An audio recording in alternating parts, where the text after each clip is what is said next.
আমাদের গেস্ট বিশ্লেষক হিসেবে থাকবেন খালিদ ইয়াহিয়া, বিশিষ্ট লয়ার এবং শিক্ষক অ্যাজ ওয়েল।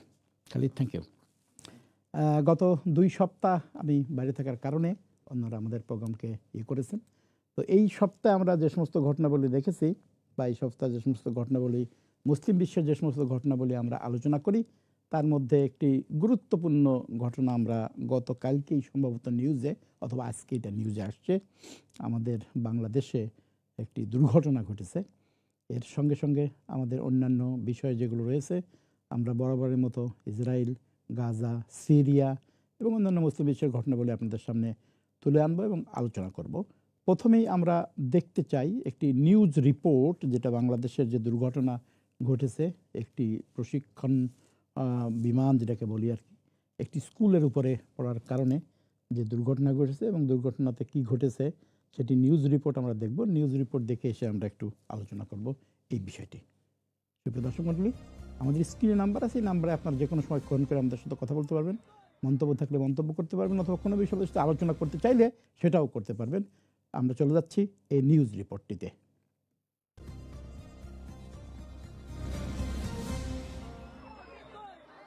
শিশু কিশোরদের ওপর হঠাৎ আছড়ে পড়া এক মর্মান্তিক দুপুর।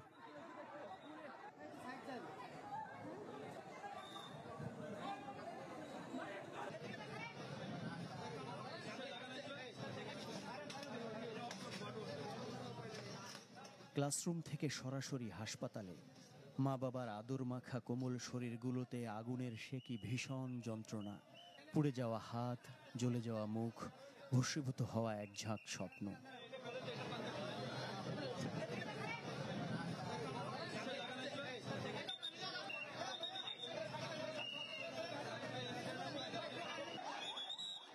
প্রশিক্ষণ যুদ্ধ বিমান বিধ্বস্ত হয়নি শুধু, ছিন্ন ভিন্ন হয়ে গেছে রাজধানীর উত্তরার মাইলস্টোন স্কুল পড়ুয়া অনেকের সোনালী ভবিষ্যৎ। সোমবার বিকেল পর্যন্ত আহতের তালিকায় 164 ছাড়িয়েছে। বড় হচ্ছে নিহতের মিছিলটাও। হতাহতের সেই মিছিলে কতজন শিক্ষক, কর্মকর্তা, কর্মচারী কিংবা অভিভাবক আছেন কে জানে। ঘটনার পরপরই উত্তরার বিভিন্ন হাসপাতালে নেওয়া হয় আহতদের। আর অগ্নিদগ্ধদের বেশিরভাগের ঠিকানা জাতীয় বার্ন ইনস্টিটিউট।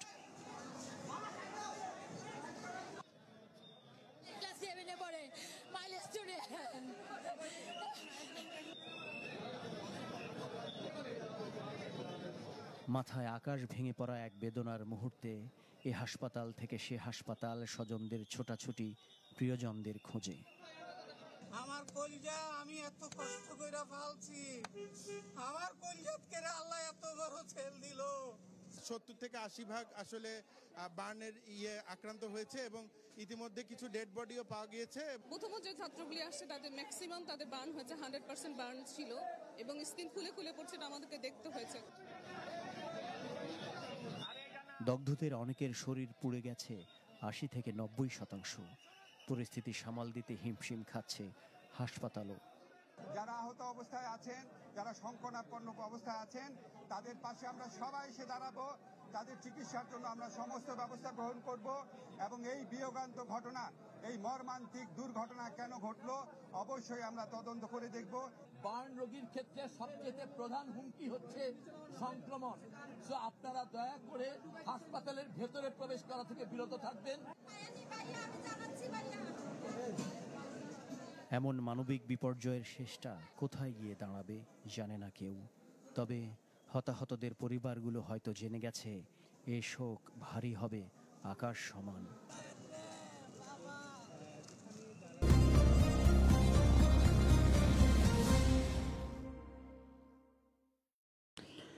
খালিদ, দেখলাম আমরা এই রিপোর্ট, এবং এই রিপোর্ট যেটা আমরা জানি মাইলস্টোন খুব ঢাকার বুকে একটা নাম করা ইংলিশ মিডিয়াম, এখন বোধহয় ওখানে বাংলা মিডিয়ামও আছে, English medium Bangla medium school, এবং ওদের আমার মনে বেশ কয়েকটা ক্যাম্পাসও আছে, তার মধ্যে উত্তরা ক্যাম্পাস যেটা ক্যাম্পাস হিসেবে পরিচিত। তো এই স্কুলে এরকম প্রশিক্ষণ যুদ্ধ বিমান, যেটা আমাদের আসিফ নজরুল সাহেব যিনি আমাদের উপদেষ্টা বললেন যে খুবই মর্মান্তিক এবং বিয়োগান্ত ঘটনা, এরকম ঘটনাকে বাংলাদেশে আমরা কখনো দেখেছি বলে তো আমার মনে পড়ে না। এরকম মানে একেবারে জনপদের মধ্যে এর আগে আমি 2-1বার প্রশিক্ষণ বিমানের দেখেছি যে বিভিন্ন জায়গায় হয়েছে, সেটা হয়তো কোনো মাঠের মধ্যে বা কোনো ইয়েতে পড়েছে, 2-4 জন মারা গিয়েছে, এরকম ঘটনা ঘটছে। কিন্তু এরকম এবং মৃতের সংখ্যা এখন কতজন বলেছে আমি ইয়ে করতে পারিনি, 164 জন বলছে যে আহত, কিন্তু কোনো রিপোর্টে আসছে যে মারাও গিয়েছে।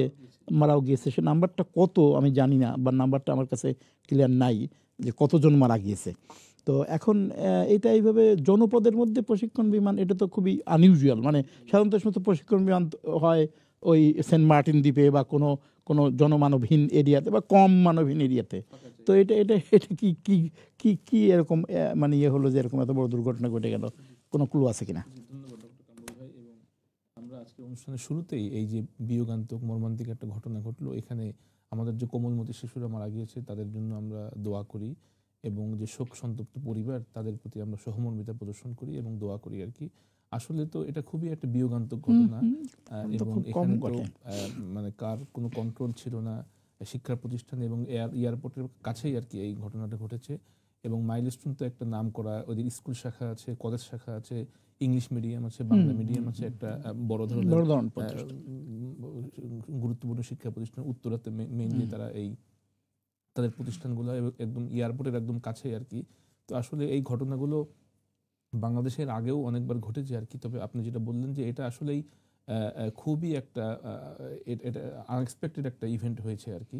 এবং আরেকটা প্রশ্ন যেটা উঠেছে যে এই যুদ্ধ বিমান যেটা প্রশিক্ষণের উদ্দেশ্যে, সেটা জাতীয় যে আন্তর্জাতিক বিমানবন্দর বাংলাদেশের ঢাকায় অবস্থিত, সেইখানেই এটা হতে হবে কিনা, অন্য কোনো অল্টারনেটিভ অপশন ছিল কিনা, এই বিষয়টা প্রশ্নের সম্মুখীন হয়েছে। আসলে এই বিষয়গুলো আমাদেরকে তারা দিয়ে দেয় এবং আমাদেরকে বুঝিয়ে দেয় যে আসলে জাতীয় যে স্ট্রাকচার আমাদের সেফটি, সিকিউরিটি, সেফগার্ডিং, এই বিষয়গুলোতে বোধহয় আমাদের আরও বেশি ফোকাস করা দরকার। আমাদের মনে থাকার কথা, তাজরিন গার্মেন্টসের আগে 2014 সালে আগুন ধরেছিল, অগ্নিকাণ্ড হয়েছিল। এর আগেও একাধিকবার অগ্নিকাণ্ড হয়েছিল, সেগুলো একটা অন্য বিষয়। বিষয়টাও এখানে সেফটি, সিকিউরিটি, বাচ্চাদের শিক্ষা প্রতিষ্ঠানে এক্সিট, এই বিষয়গুলো আছে কিনা, এগুলো বোধহয় জাতীয়ভাবে আমাদের আরও বিশ্লেষণ করা দরকার। এবং এই ধরনের মেজারগুলো, বিশেষ করে সেফগার্ডিং শিক্ষা প্রতিষ্ঠানগুলোতে, এই ধরনের বিষয়গুলো বোধহয় আরো বেশি এনশিওর করা দরকার। তদন্ত রিপোর্ট না আসলে তো আমরা বুঝতে পারতেছি না যে এটা মানে কিভাবে এখানে ঘটলো। আর আমাদের কি যুদ্ধ প্রশিক্ষণ বিমান কি এরকম এই জনপদের মধ্যেই সবসময় করে কিনা, এগুলো বোধহয় তদন্ত রিপোর্ট রংপুরে এক্স্যাক্টলি অন্যান্য বিমানবন্দর এগুলো এরকমই ঘটে কিনা, তাহলে তো এটা সাংঘাতিক ওয়েক আপ কল যে এরকম ভাবে স্কুলের উপর গিয়ে, তাই না? আমরা তো এমনি দেখেছি এর আগে খুব নিকটে অতীতে আমরা একটা ঘটনা দেখেছি ভারতে, যে একটা মানে বিমান যেটা আমাদের পরিবহন মানে বিমান যেটা, সেটা গিয়ে পড়লো একটা মেডিকেল ইয়েতে বোধহয় পড়লো, তাই না? সেটা তো একটা অন্য জিনিস, সেটা তাই না? সেটা তো দুর্ঘটনা বিমান হয়ে গেছে। কিন্তু এরকম প্রশিক্ষণ বিমানের ক্ষেত্রে এ ধরনের বিয়োগান্তক, এ ধরনের মর্মান্তিক ঘটনা এবং এই ধরনের স্কুলের উপর পড়া, আমরা হয়তো বিস্তারিত রিপোর্ট বা বিস্তারিত না জানা পর্যন্ত এখন আমরা মন্তব্য করাটা ঠিক হবে না। এই রিপোর্টগুলো আসলে মিডিয়াতে আসে এবং ইন্টারন্যাশনাল মিডিয়াতে আসলে তখন দেশের যে সুনাম সেগুলো মারাত্মকভাবে ক্ষুণ্ণ হয়। এই জন্য এই বিষয়গুলো সামগ্রিকভাবে একটা পলিসি নিশ্চয়ই থাকা দরকার। স্ট্রিক্টলি এগুলো মনিটরিং হচ্ছে কিনা, কমপ্লায়েন্স হচ্ছে কিনা, এটা একটা ওয়াক আপ কল যেটা আপনি আমাদের এইসব জিনিস আরো যে বিষয়গুলো আছে সেইগুলোতেও রুলস, রেগুলেশন, সেফগার্ডিং এই বিষয়গুলো বোধহয় আরো স্ট্রিক্টলি কমপ্লাই করা দরকার এবং মেনটেন করা দরকার। আমরা আশা করব যারা এই দুর্ঘটনায় আহত হয়েছে, যেভাবে দেশ সবাইকে আহ্বান করা হয়েছে, এবং একটা বিরাট অংশ বোধহয় আমাদের বার্ন ইনস্টিটিউট যেটা বললো যে বার্ন এবং আমাদের বার্ন ইনস্টিটিউট এবং দেশের বার্ন ইনস্টিটিউটের সক্ষমতা নিয়ে প্রশ্ন আছে। এই জন্য আমরা আশা করব যারা আহত হয়েছে বা নিহত হয়েছেন বা যাদের পরিবার এবং যে সমস্ত অভিভাবক, যারা অনেকের আমরা দেখেছি কান্নারত অবস্থায় অভিভাবকরা, আমরা আশা করব যে এটা একটি সুষ্ঠু বিচারও হবে, তদন্ত হবে, এবং এটা কেন হলো, কীভাবে হলো, এবং যারা এটাতে আক্রান্ত, ক্ষতিগ্রস্ত, তারা যেন ক্ষতিপূরণ এবং পান, এটি আমরা আশা করব।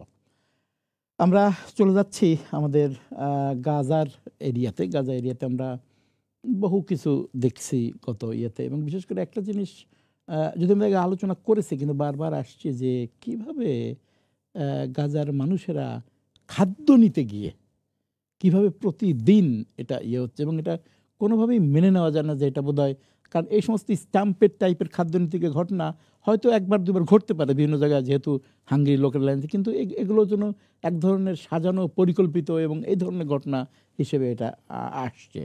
তো আমরা গাজার অন্যান্য ইস্যু যাওয়ার আগে আমরা বোধহয় আরও একটা নিউজ রিপোর্ট মতো রয়ে গেছে আমাদের সামনে, সেটাও একটু দেখে নেব, এরপর আমরা আলোচনায় আসব। আমাদের আজকের অনুষ্ঠানে দ্বিতীয় নিউজ রিপোর্টটা আমরা দেখতে চাই।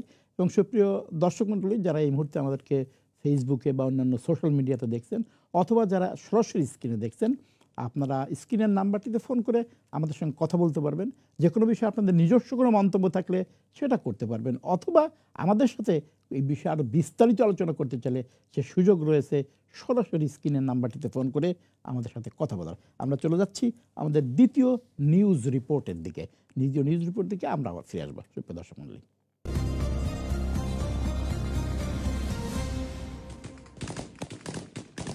সিরিয়ার দ্রুজ সম্প্রদায়ের ঘাঁটি হিসেবে পরিচিত দক্ষিণাঞ্চলীয় শহর সুয়েদা এক ব্যবসায়ীকে অপহরণের ঘটনায় বেদুইন মিলিশিয়া বাহিনীর সঙ্গে সম্প্রতি সংঘাতে জড়ায় দ্রুজ বাহিনী। দুপক্ষের সংঘাত ঠেকাতে মঙ্গলবার সরাসরি হস্তক্ষেপ শুরু করে সিরিয়ার আহমেদ আল সারা সরকারের সশস্ত্র বাহিনী। সরকারি বাহিনীর সঙ্গে যুক্ত হয় অন্যান্য ইসলামপন্থী বাহিনীগুলো। এক পর্যায়ে সিরিয়ার সশস্ত্র বাহিনী অস্ত্রবিরতির ঘোষণা দিলেও দ্রুজ সম্প্রদায়ের মধ্যে ছড়িয়ে পড়ে আতঙ্ক। তারা অভিযোগ তোলে অস্ত্রবিরতির শর্ত অমান্য করেছে সিরীয় বাহিনী। এই অজুহাতে দ্রুজ সম্প্রদায়ের পাশে দাঁড়ানোর দাবি করে সিরীয় যোদ্ধাদের লক্ষ্য করে হামলা শুরু করে ইসরায়েল, যা থেকে বেদুইন দ্রুজ বাহিনীর সহিংসতা রূপ নেয় সিরীয় ইসরায়েল সংঘাতে। সুয়েদা শহর ছাড়াও বুধবার থেকে দেশটির রাজধানী দামেস্কেও প্রাণঘাতী বিমান হামলা শুরু করে ইসরায়েল। এতে ইসরায়েল সিরিয়া সংঘাত উত্তেজনা এখন তুঙ্গে। وهذا العمل الصهيوني الجبان هو عمل يدخل في السياسة الإسرائيلية اللي عم يحاول فيه نتنياهو الهروب من مشاكله الخاصة وتشتيت المنطقة من أول وجه। এখন বিশ্ববাসীর মনে প্রশ্ন হলো, কারা এই দ্রুজ সম্প্রদায়, কেনই বা তাদের জন্য সিরিয়ায় হামলা চালাচ্ছে ইসরায়েল? আন্তর্জাতিক গণমাধ্যমের তথ্য বলছে দ্রুজরা একটি আরব ধর্মীয় গোষ্ঠী। পৃথিবীতে তাদের মোট সংখ্যা প্রায় 10 লাখ। এই সম্প্রদায়ের মানুষ মূলত সিরিয়া, লেবানন ও ইসরায়েলের পাহাড়ি এলাকায় বসবাস করেন। দ্রুজদের হয়ে সিরীয় বাহিনীর বিরুদ্ধে লড়াই করে ইসরায়েলের আসলে কী লাভ? এমন প্রশ্নের উত্তর খুঁজতে গিয়ে দেখা যায় ইসরায়েলে 1,30,000-এর বেশি দ্রুজ নাগরিক বসবাস করেন। এমনকি 1957 সাল থেকে 18 বছরের বেশি বয়সী দ্রুজ পুরুষদের ইসরায়েলি সেনাবাহিনীতে নিয়োগ দেয়া হয়। আর এই কারণেই সিরিয়ায় বসবাসকারী দ্রুজদের রক্ষায় প্রতিশ্রুতিবদ্ধ বলেও ঘোষণা দিয়েছেন বেনিয়ামিন নেতানিয়াহু। অন্যদিকে দ্রুজরাও সিরিয়ার নতুন প্রেসিডেন্ট আহমেদ আল সারার অধীনে না যেয়ে নিজেদের স্বায়ত্তশাসন টিকিয়ে রাখতে মরিয়া। এতে পূর্ণ সায় দিচ্ছে ইসরায়েল। אחיי אזרחי ישראל הדרוזים, המצב בסואדה, המצב בדרום מערב סוריה, הוא חמור מאוד. צה"ל פועל, חיל האוויר פועל, כוחות אחרים פועלים. אנחנו פועלים כדי להציל את אחינו הדרוזים וכדי לחסל את כנופיות המשטר. এমন পরিস্থিতিতে দ্রুজদের প্রতি সমর্থন জানাতে গিয়ে সিরিয়ায় ইসরায়েলি আক্রমণে বড় ধরনের সংঘাতের শঙ্কা যেমন বাড়ছে, তেমনি মধ্যপ্রাচ্যে ভবিষ্যতের সামরিক ও কূটনৈতিক সমীকরণও প্রভাবিত করতে পারে বলে মনে করছেন বিশ্লেষকরা।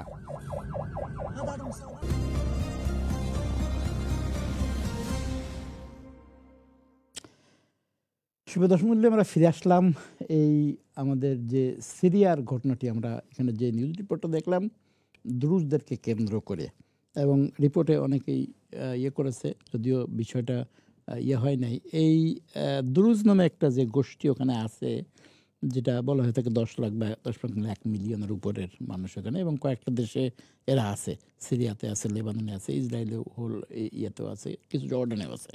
তো এর ক্ষেত্রে এই দ্রুজ গ্রুপটা আমরা যতটুকু জানি যে এটা একটা পার্ট অফ দ্য শিয়া গ্রুপের অংশ আর কি, এই দ্রুজরা আর কি।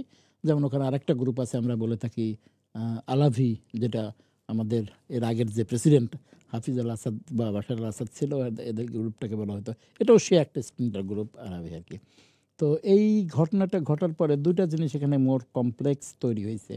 একটা হচ্ছে যে গভর্নমেন্ট বলা হয়ে থাকে যে এই গভর্নমেন্ট এই সমস্ত মাইনরিটিসদেরকে, দ্রুজদের এটা অভিযোগ যে এই মাইনরিটিসদেরকে রক্ষা করার ক্ষেত্রে এনাফ সে করতেছে না, বা এই ধরনের যে মাইনরিটিসগুলো এখানে রয়ে গেছে, এটা অভিযোগ রয়েছে। আবার এর মধ্যে আমরা দেখলাম যে ইসরায়েল এই সুযোগে, যা ইসরায়েল করে থাকে সবসময় করতেছে ওই এলাকাতে, তাই না? ইসরায়েলের সুযোগে রীতিমতো সিরিয়াতে আক্রমণ করে বসছে, এবং অনেকটা সিরিয়া ইসরায়েল ফাইটিংয়ে হচ্ছে, ভেরি কমপ্লেক্স ইস্যু আর কি।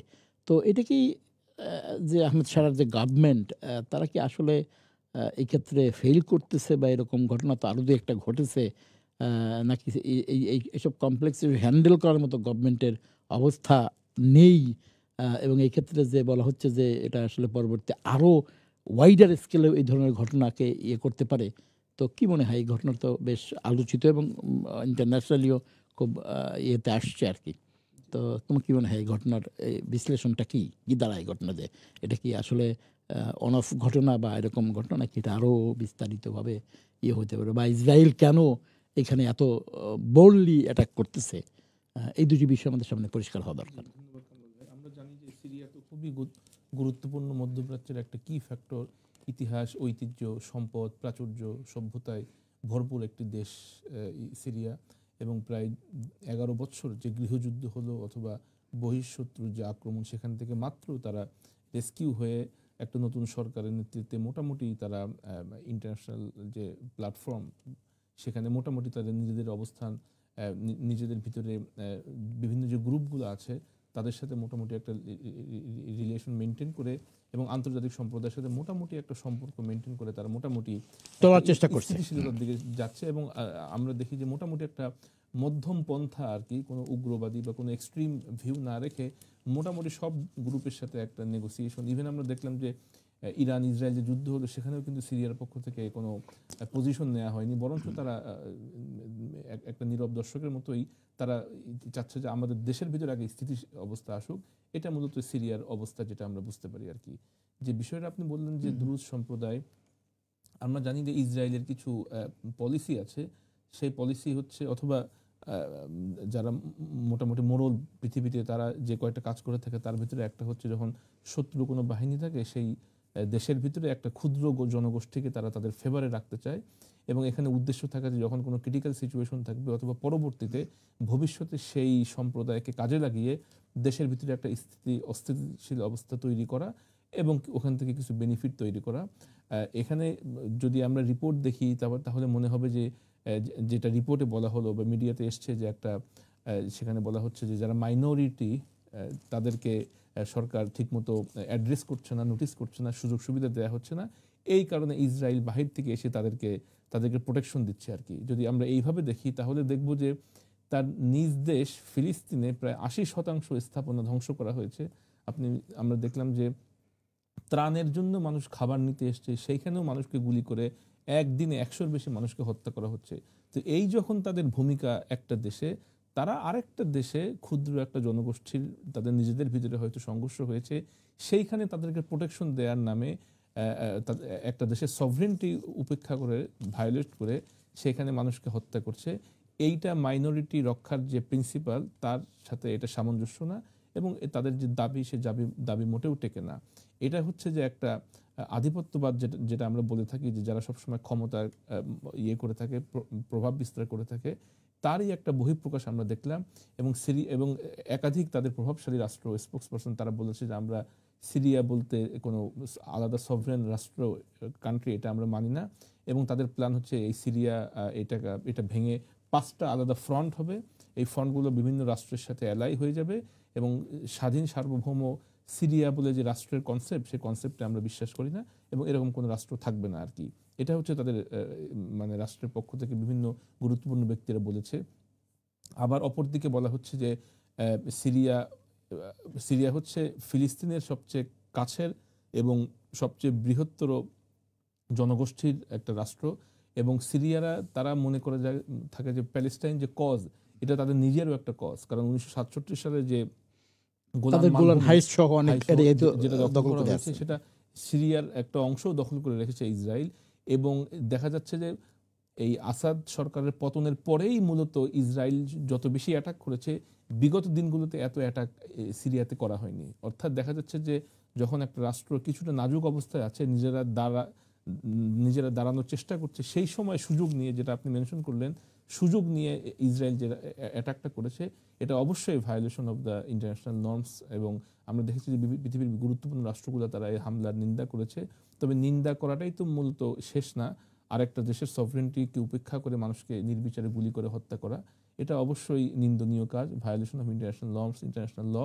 এবং ইসরায়েলকে কোনোভাবে থামানো যাচ্ছে না। আমরা একটা রিপোর্টে দেখলাম যে বলা হচ্ছে যে ট্রাম্পের যে নীতি, ট্রাম্পের যে একটা পরিকল্পনা, অর্থাৎ স্থিতিশীল বিশ্ব যদি আমরা এভাবে ধরি, সেই স্থিতিশীল বিশ্ব স্থাপন করার জন্য যে যে পরিকল্পনা, সেই পরিকল্পনাটাকেও বাস্তবায়ন করা যাচ্ছে না এই নেতানিয়াহুর একগুয়েমি পরিকল্পনার কারণে।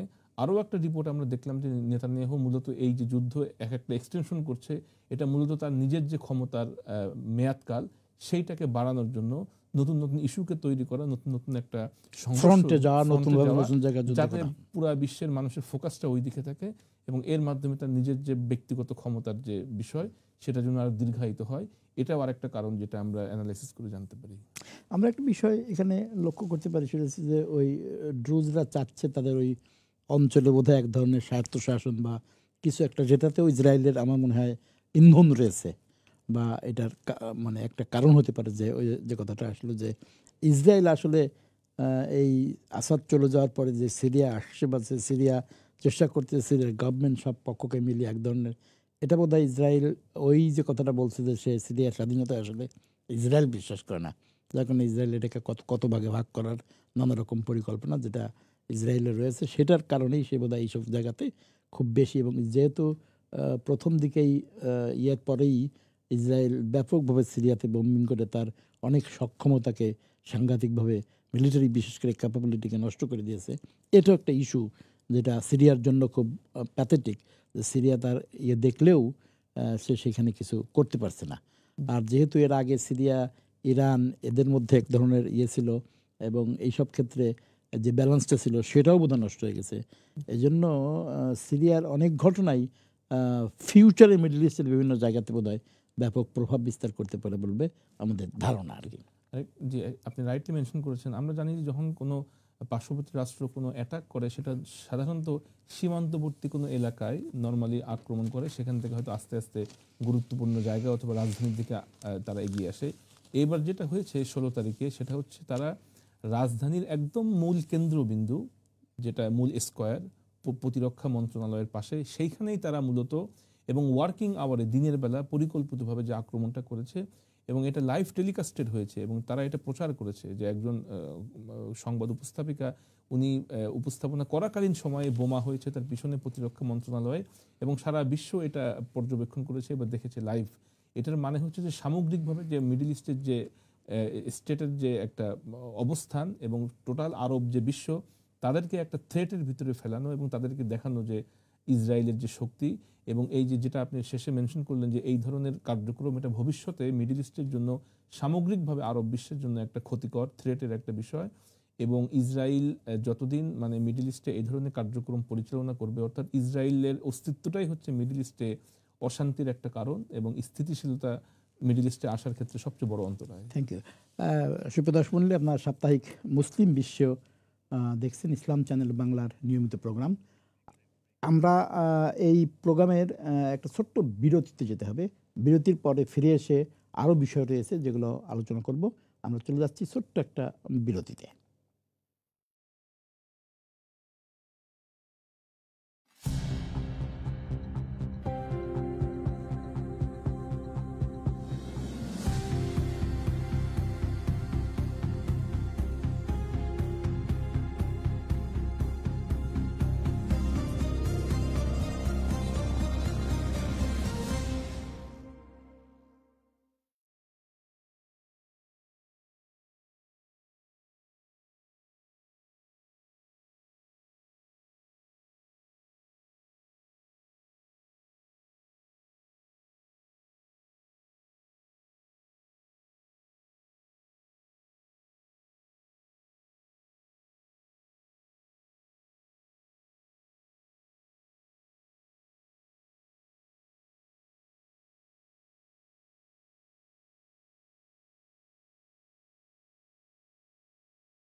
সুপ্রিয় দর্শক মণ্ডলী, বিরতির পরে আমরা আবার ফিরে আসলাম আমাদের মূল আলোচনায়, যেখানে আমরা গাজা প্রসঙ্গ আনতে চাচ্ছিলাম যে গাজাতে গত 2 সপ্তাহে কি হচ্ছে এবং এখানে যে পরিকল্পনা বা নেতানিয়াহুর যে পরিকল্পনা, ইসরায়েলের যে পরিকল্পনা, সেটার দিকে কি এটা আস্তে আস্তে এগিয়ে যাচ্ছে। এর মধ্যে একটা গুরুত্বপূর্ণ রিপোর্ট যেটা আমরা সানডে টাইমস, যেটা ব্রিটেনের খুব নামকরা পত্রিকা, এখানে একজন কলামিস্ট যার নাম ম্যাথু সাইদ, খুব নামকরা কলামিস্ট, উনি একটা রিপোর্ট দিয়েছেন, একটা রিপোর্টের উদ্ধৃতি দিয়ে একটা কথা বলেছেন যে গাজা ওয়ার একটা ডেঞ্জার এর দিকে যাচ্ছে। সেই ডেঞ্জারটা হচ্ছে জর্ডানের যে একটা আম্মানে একটা ইনস্টিটিউট, তারা একটা রিপোর্ট দিয়েছে যে politics and society, jihadism and the politics in society, এটা একটা খুব নামকরা থিঙ্ক ট্যাঙ্ক মিডল ইস্টের। তারা বলেছে যে এই গাজা যুদ্ধ যত লম্বা হচ্ছে বা যত এটা দীর্ঘায়িত হচ্ছে, তত যেটা আগে আফগানিস্তানে ঘটছিল, জিহাদিস্ট রিক্রুটমেন্ট সারা দুনিয়াতে, বিশেষ করে যারা আমরা বলে থাকি যে বিভিন্ন জায়গায় রিক্রুট করা হচ্ছে, যেটা আমরা আইসিস আগে দেখেছি, এইটা রিক্রুটমেন্টের সংখ্যা প্রচণ্ড রকম বেড়ে গিয়েছে এবং বিভিন্ন জায়গায়, বিশেষ করে যেটা আমরা এর আগে উল্লেখ করেছি, এই সমস্ত পিকচার যেটা আমরা দেখেছি যে কিভাবে চিলড্রেনরা মারা যাচ্ছে প্রতিদিন, এবং সবাই আমরা জানি এখন যে গাজার ওয়ারের সবচেয়ে বড় ভিকটিম হচ্ছে চিলড্রেন এবং মহিলা। এবং এই ত্রাণ নেওয়া থেকে শুরু করে সর্বত্রই এই ধরনের যে পিকচার, হসপিটালে যেভাবে অ্যাটাক করা হয়েছে এবং হসপিটালের রোগীদের, এইসব জিনিসকে সামনে নিয়ে রিফিউজি ক্যাম্প জেবেলিয়াতে বারবার জায়গাত করা হয়েছে। এইসব বিষয়কে সামনে নিয়ে একটা ব্যাপক ভিত্তিক রিক্রুটমেন্ট ক্যাম্পেইন চলতেছে এবং এখানে বলা হচ্ছে যে 2003-এর পরে ইসলামিক মিলিটেন্ট গ্রুপগুলোর ব্যাপক রিক্রুটমেন্ট চলতেছে মিডল ইস্টে, যেটা যদি সত্য হয়ে থাকে এই রিপোর্ট, তাহলে দেখা যাচ্ছে যে এটা সাংঘাতিকভাবে পরবর্তী মিডল ইস্টের অনেক ঘটনাকেই এটা এফেক্ট করবে, যেটা এর আগে ঘটেছে। তো এই রিপোর্টটা আসছে, রিপোর্টের বিস্তারিত না, রিপোর্টের উপর একটা কমেন্টস করা হয়েছে। কি মনে হয় খালিদ, এটা তো একটা সাংঘাতিক ব্যাপার যে যদি এটা ঘটে থাকে, তাহলে তো এটা পরবর্তীতে যেটা আমরা দেখেছি আফগানিস্তানের পরে আমরা বিভিন্ন সময় অন্যান্য জায়গায় আইসিসের জন্ম দেখেছি এবং বিভিন্ন সময় এই রিক্রুটমেন্ট, এবং বলা থেকে এই রিক্রুটমেন্ট এরকম ঘটনাকে কেন্দ্র করে, এই রিক্রুটমেন্ট বা এই ঘটনাকে কেন্দ্র করে মুসলমানদের সিম্প্যাথি, এবং আর যেহেতু কিছু করার নাই, এখন মানুষের সামনে তো এটাই আসছে যে গাজা ওয়ারে আর কিছু করার 2 বছর প্রায় হয়ে গেল, তাই না? অক্টোবর আমরা দেখতেছি, সবাই দেখতেছে যে সারা ওয়ার্ল্ড ইজ বেসিক্যালি, বিশেষ করে সুপার পাওয়ার যারা, বিশেষ করে যারা কন্ট্রোল করে world, they are simply not giving anything. এই সমস্ত ক্ষেত্রে যে রিক্রুটমেন্ট এবং এটার ফিউচার কী মনে হয়? আমরা হয়তো আজকে বিস্তারিত আলোচনা করতে পারবো না, তারপরেও এই রিপোর্টটার ব্যাপারে কী মনে হয়? এই রিপোর্ট এবং তার এটা কি মনে হচ্ছে যে এটা একটা সত্যি ভয়ঙ্কর ব্যাপার? আমরা যদি ক্রিমিনোলজিক্যাল যে সায়েন্স, অর্থাৎ হচ্ছে from the perspective of criminology, যে যারা অপরাধ করে তাদের যে সায়েন্স আর কি কারণে অপরাধ করে, তার একটা অন্যতম কারণ হচ্ছে রেসিস্টেন্স মুভমেন্ট আর কি। অর্থাৎ মানুষ যখন তার উপরে যখন আগ্রাসন হয়, অন্যায় অত্যাচার তার উপরে হয়, অবিচার হয় অন্যায়ভাবে, এবং সে যখন ওটাকে প্রতিরোধ করতে পারে না, তখন শেষমেশ সে একটা সুযোগ বেছে নেয়, সেটা হচ্ছে যে সর্বোচ্চ চেষ্টা করে সে বৈধ উপায় হোক অবৈধ উপায় হোক মানুষজনকে জড়ো করে, এবং রেসিস্ট্যান্ট মুভমেন্ট যেটা আমরা জানি, বিপ্লবী যেটা সংস্থা পৃথিবীর বিভিন্ন দেশে বিভিন্ন নামে, সেটা আমরা দেখেছি আর কি, ইরাক যুদ্ধে দেখেছি, আফগানিস্তানে বিশেষ করে আমরা দেখেছি। অ্যালার্মিং যে বিষয়টা, যেটা হচ্ছে যে এইভাবে যদি রিক্রুটমেন্টের সংখ্যাটা বেড়ে যায়, তাহলে এইটা পরবর্তীতে, এই যুদ্ধ তো আর সবসময় চলবে না, অবশ্যই এর একটা পরিসমাপ্তি আছে, সেটা ভালোর মাধ্যমে হোক অথবা মানুষের ক্ষয়ক্ষতির মাধ্যমে হোক। তখন যখন স্থিতি অবস্থা বিশেষ করে মিডল ইস্টে আনার প্রয়োজন হবে, তখন হয়তো এই বিষয়গুলো সামনে আসবে এবং এইগুলো একটা চ্যালেঞ্জিং ফ্যাক্টর হিসেবে সামনে দাঁড়াবে। আরেকটা গুরুত্বপূর্ণ বিষয় যেটা আপনি বললেন যে গাজার যে যুদ্ধ, যেটা 2 বছরের প্রায় কাছাকাছি চলে এসছে, এবং আমরা জানি যে হিউম্যানিটারিয়ান ল, যুদ্ধ করার একটা নীতি আছে, এবং সেইখানে বলা আছে বিশেষ করে একটা কল আছে, দেখি কলার কি বলতে চান আমরা। হ্যালো কলার। হ্যালো, আসসালামু আলাইকুম। ওয়ালাইকুম আসসালাম। আপনারা ভালো আছেন? আমরা ভালো আছি, আপনি ভালো আছেন? জি আলহামদুলিল্লাহ। আজ আমার একটা প্রশ্ন আর একটা যে আমরা দেশে যে একটা প্লেন পড়িয়া ছাত্রসকল মারা গেছেন, আল্লাহ যারা মারা গেছেন তারা বেশ নসিব করুকা, আর সুখ সন্ত পরিবারের গভীর সম্ভাবনা নাইলাম আমি। এটা তো আসলে তো আমার কাছে লাগে যতটুকু 1962 মডেলের এই যে বিমানটা, এটা চায়নার, এটা তো ইঞ্জিন মিঞ্জিন সকল তো ওকে হয়ে গেছে। ইলা অত একটা পপুলেটেড এরিয়া চালানি, এটা তো একটা ওই যে কয় যে বুদ্ধিমত্তার কাম নাই। জি জি জি জি এটা তো এই ধরনের কার্যকলাপ তো এরা কিলাবে বিমান বাহিনীর এরা করে, এরা করছে, এটা জানা শুনার এটা সমস্যা থাকবো। 1976 ওলার মডেল গেল একটা। আচ্ছা, সেকেন্ড কোয়েশ্চন হইল গিয়ে আমার আপনার গেস্টর কাছে, জি যে আপনারা যে আমরা দেখলাম যে সিরিয়াত ইসরায়েলে বম্পিং করে জি রুশ সম্প্রদায়ের বাঁচাইবার লাগে, জি অথবা তার একটা আছে। আমরা মুসলমান হলে টার্কি লাগাইয়া আরো যে আছেন, এরা ফিলিস্তিনের মুসলমানদের বাঁচাইবার লাগে এখানে এটা করতে পারেন না, কিতা লাই পারেন না এটা করতে। এখানে কিতা আমরা সমস্যা, এই যে হাজার হাজার মানুষ, লক্ষ লক্ষ মানুষ এখন মরবা বিনা কান্যে, একটা খানিও দেওয়া যান না। এই যে মুসলমান, আমরা মুসলমান বলিয়া আছি, অথবা আমরা যে আরব লিডার, এরা তো কিতা আমি তো বুঝলাম না কিছু। ওটা তো আপনারা এটা তো আমার বুঝে উঠতে, এই যে পরিস্থিতি, এরা আর কত বছর ইলাম আর হইব। থ্যাংক ইউ আপনার কোশ্চেনের জন্য এবং আপনার মন্তব্যের জন্য। খালিদ, সে যেটা বলতেছিল আমাদের যে কলার, উনি বলতেছিলেন যে একটা তো হচ্ছে যে বিমান কেন্দ্র করে উনি একটা জাস্ট ওনার ইনফরমেশন দিলেন, কমেন্টস করলেন যে যে বিমানটা বিধ্বস্ত হয়েছে সে বিমানটা খুবই ওল্ড হতেও পারে। আমরা যেহেতু রিপোর্ট আসি নাই, দেখি নাই, যে অনেক সময় অনেক ওল্ড মার্কা বিমান ইয়ে করলে, যেমন আমরা এর আগেও দেখেছি যে ইভেন বলা হয়ে থাকে যে ইরানের যে প্রেসিডেন্ট যে বিমানে ছিলেন আর কি, ওটা খুব ওল্ড বিমান, ওর যন্ত্রপাতি ইত্যাদি ইত্যাদি এগুলো নিয়ে অনেক কোশ্চেন আছে, এখানে স্যাংশন ছিল। তো ওরকম একটা ওল্ড বিমান যদি আমাদের ওরকম প্রশিক্ষণ দিতে যায় তাহলে তো সেটা এরকমই হবে, এটাই ওনার একটা কমেন্টস আর কি। সেকেন্ড প্রশ্ন ইম্পর্টেন্ট, সেটা হচ্ছে যে কথাটা আমরা বললাম যে ড্রুজদেরকে রক্ষা করার জন্য যদি ইসরায়েল বলে থাকে যে আমাদের ভাই আমাদেরকে রক্ষা করতে হবে, যারা আমরা জানি যে শিয়া গোষ্ঠীর একটা অংশ, তাহলে এই যে হাজার হাজার মুসলমান গাজাতে এরকম এতদিন ধরে মারছে, তো অন্যান্য রাষ্ট্রগুলো তো সেই সূত্রে টার্কির কথা বলছে, যে আশেপাশের যে দেশগুলো আছে তারাও তো এটা ইয়ে করতে পারে, বা মুসলমান হিসেবে অ্যাটাক করতে পারে, বা মুসলমান হিসেবে রক্ষা করতে পারে, যে আমাদের মুসলমান ভাইদেরকে এইভাবে হত্যা করা চলবে না আর কি। এটা তার কমেন্টস ভাই, আপনি যে মন্তব্য করেছেন বা সহমর্মিতা প্রদর্শন করেছেন, অবশ্যই যে শিশুরা মারা গিয়েছে বা বার্ন হয়েছে, আগুনে পুড়েছে, এটা দেখতেও খুবই মর্মান্তিক একটি দৃশ্য আর কি। তো আমরা অবশ্যই দোয়া করি, সহমর্মিতা প্রদর্শন করি, এবং অবশ্যই রাষ্ট্রীয়ভাবে যেন এইটা একটা আমাদের জন্য একটা ওয়ার্নিং হয় আর কি, যে পরবর্তীতে গুরুত্বপূর্ণ বিষয়গুলোতে আমরা জানি যে আমাদের রাষ্ট্রের যে মূল বিষয়গুলো আছে অনেক ক্ষেত্রে সেটা ঠিকমতো পরিপালিত হয় না, নিয়ম আছে কিন্তু সেটা ঠিকমতো পরিপালিত হয় না।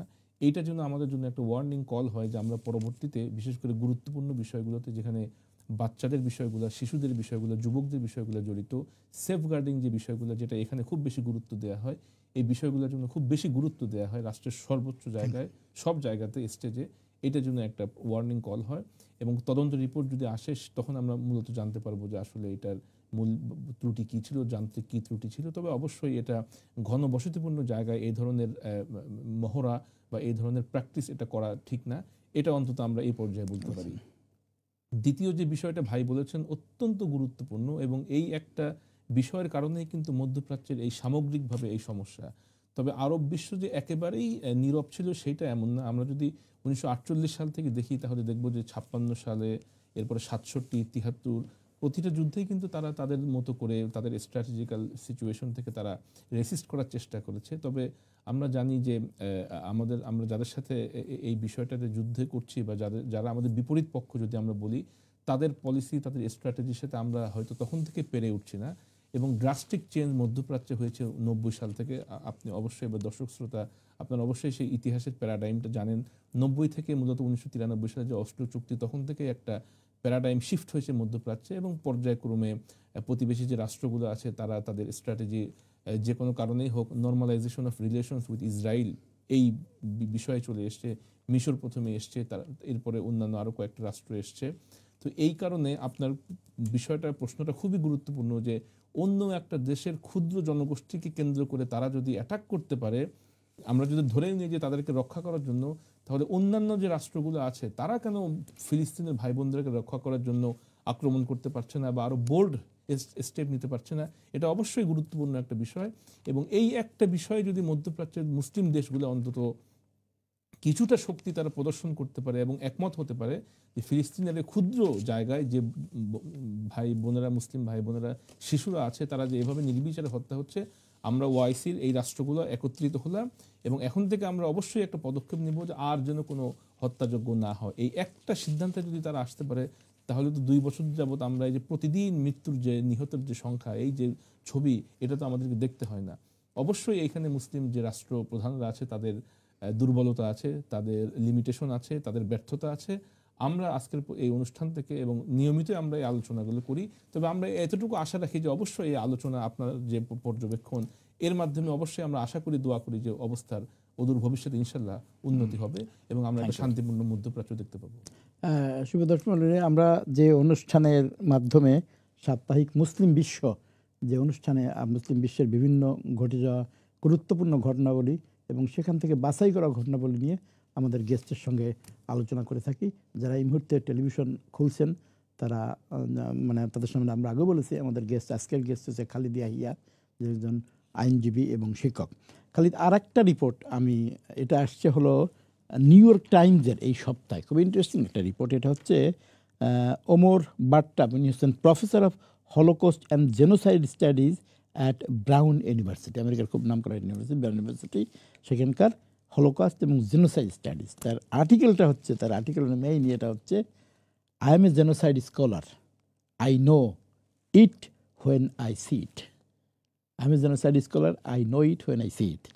তো উনি এটাকে জেনোসাইড হিসেবে আখ্যায়িত করে উনি যেটা একটা ইন্টারেস্টিং পয়েন্ট মেনশন করেছেন, যে এই জেনোসাইডের পরিণতিটা আরও খারাপ হয়েছে এখন এই জন্য যে ট্রাম্প ক্ষমতায় আসার পরে প্রথম হচ্ছে যে সে যতই বলুক যে সে যুদ্ধ চায় না বা ইত্যাদি ইত্যাদি নানা রকম, কিন্তু সে যে এখানে ক্ষমতায় আসার পরেই যে একটা করলো যে এখানে সে এদেরকে সরিয়ে রিভেরিয়া বানাবে, এখানে সে একদম রিসোর্ট বানাবে আর কি, এটাকে আরও ড্যামেজ করেছে, যার কারণে ইসরায়েল এখন কন্টিনিউ এইভাবে করেছে। আরও অনেক লম্বা রিপোর্ট, এই রিপোর্টের মানে বিশাল রিপোর্টের বিরাট একটা অংশ আসছে, এই যে I am a genocide scholar, I know when I can, খুব interesting, never never never again, ছবি টবি দিয়ে এই রিপোর্ট। এই যে জেনোসাইড, এই যে ওয়ার্ল্ডের সকল কান্ট্রি, সব জায়গাতে আমরা এটাকে এইভাবে, এটা কি আমাদের কি একটা বড় ধরনের অনেক কিছুই আমরা দেখি যার কনসিকোয়েন্স আমরা দেখেছি, বজনিয়াতে হয়েছে বা অন্যান্য জায়গাতে হয়েছে, এর কি একটা বড় ধরনের কনসিকোয়েন্স এইসব নেতানিয়াহু ক্ষমতায় থাকতে পারবে না, এটা আমরা জানি। নেতানিয়াহু যত চেষ্টাই করুক না কেন, এবং এই সাথে যেটি আমরা আরেকটা ইম্পর্টেন্ট করি যে নেতানিয়াহু যে ক্ষমতা করবে না, তার প্রমাণ হচ্ছে যে বলা হচ্ছে যে ফিলিস্তিনিরা জীবন দিয়ে তার বাসস্থান ধরে রাখলেও ইসরায়েলিরা কিন্তু অক্টোবরের পর থেকে কিন্তু তারা ওখান থেকে চলে যাচ্ছে। যে ফিলিস্তিনিদেরকে বলা হচ্ছে যে তারা তাদের অলিভ ট্রির মতো যেরকম রুট, তারা সেখানে টিকে থাকে যত করুক না কেন, কিন্তু সেখানে ইসরায়েলের লোকেরা তারা তো সুখ শান্তির জন্য বা তারা যে কোনো আসছিল পলায়ন করতেছে।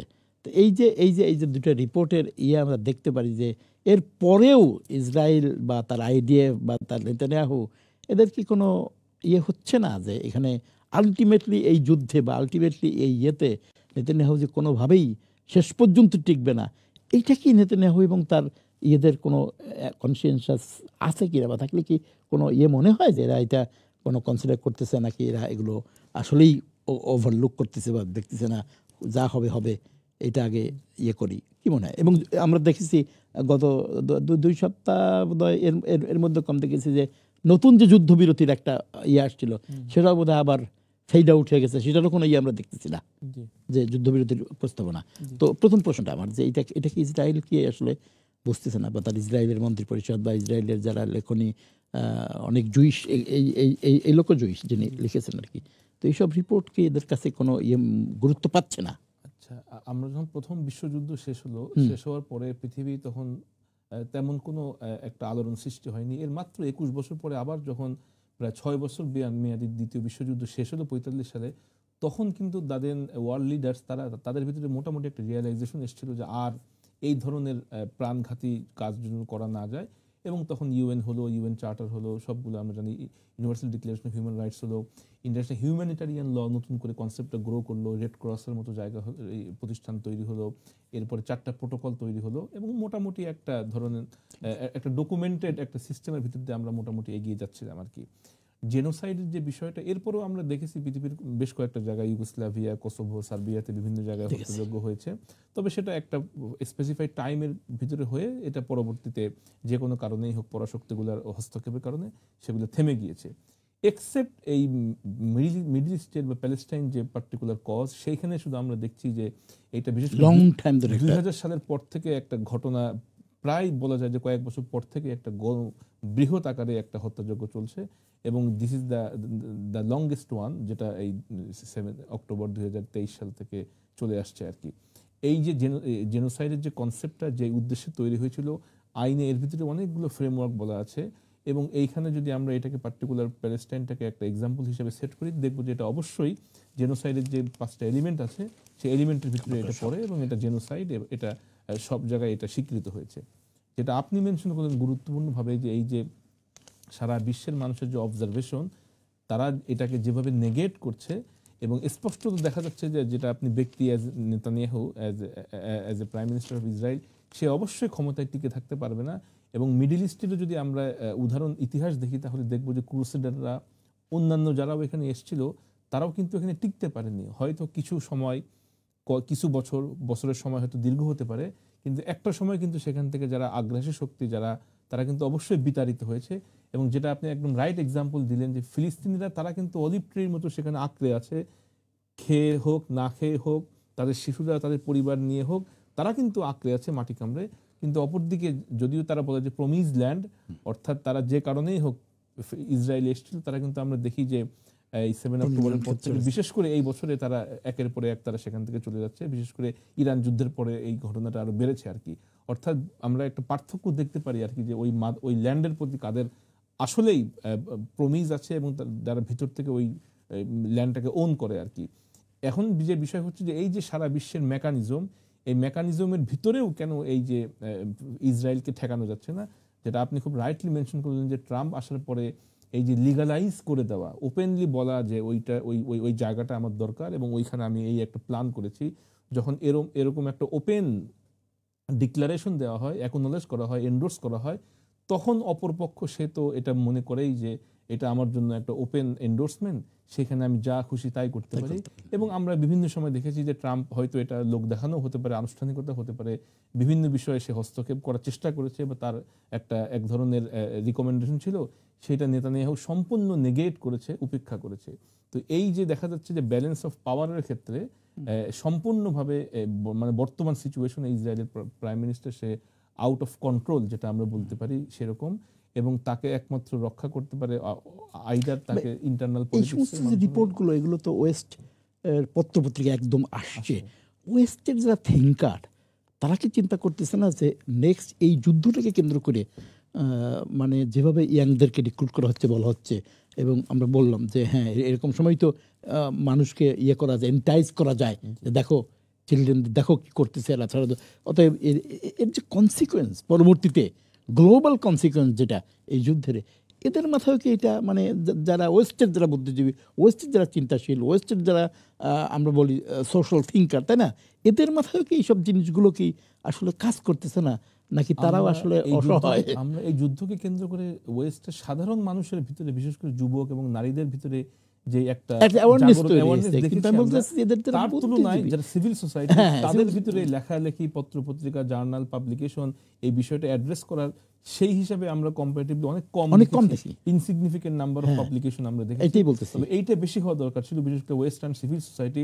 তারা যদি এই বিষয়টাকে রেইজ করতো যে ঠিক আছে, এখন আমরা কিছু মানুষকে হত্যা করছি, ঠিক আছে, এবারে আলটিমেট কনসিকুয়েন্স কিন্তু আরো সিভিয়ার হবে।